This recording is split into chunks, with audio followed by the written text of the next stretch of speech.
Ba ngày nay tuần này liệt màធ្វើវីដេអូពីរបៀបតម្លើងទូភ្ញាស់ជូនបងមើលបន្តិចពីដំបងឡើយបងវាស់ຂະຫນາດកន្លែងចោះប្រហោងមកយើងវាស់អញ្ចឹងដើម្បីឲ្យវាយើងចោះទៅស្មើស្អាតឃើញ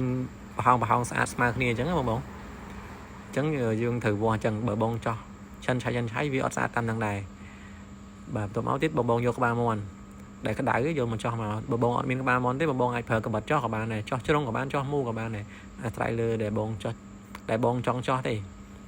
បាទហើយលើកម្របយើងចោះ4ដូចគ្នាយើងចោះខាងមុខធុង4និងក្រោយធុង4លើកម្រប4បាទបងចោះដូចខ្ញុំអញ្ចឹងមកបន្ទាប់មកទៀតបងធ្វើការវាស់កន្លែងដាក់ដុំភ្ញាស់ពងមាន់របស់យើងណាបងវាស់ຂະຫນາດ15 × 15 4ជ្រុង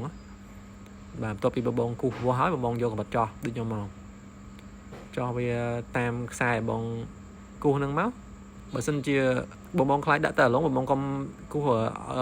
ចោះឲ្យវាឲ្យនេះពេកឲ្យអាឡងពេកសិតឲ្យចង្អៀត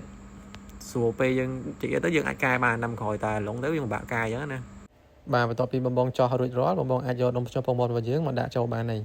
សម្រាប់ដុំភ្ញាស់ពងមាន់ដាក់ទៅគឺវាស៊ុបណែនគៀបជាមួយធុងស្នោអញ្ចឹងវាល្អបងចោះធ្វើម៉េចកុំឲ្យវាឡងតែឡងវាអាចយើងភ្ញាស់ទៅវាអាចលំបត់អាចអីធ្វើឲ្យខូចពងមាន់ខូចអីយើងអត់ដឹងញ៉ាត់បាននៅចាំមើលអញ្ចឹងណាបាទបន្ទាប់មកទៀតបងអាចមួអំពូមួយឲ្យចូលប្រើបានហើយសម្រាប់ខ្សែ sensor បងដោតឲ្យចំកណ្ដាលទូមកដោយសារក្នុងវីដេអូនេះខ្ញុំបានបញ្ជាក់លម្អិតទេខ្ញុំគ្រាន់តែធ្វើពីរបៀបចោះធុងស្នោតម្លឹងធុងស្នោជូនបងមើលទេបាទបន្ទាប់មកទៀតបងអាចមួអំពូចូលបាន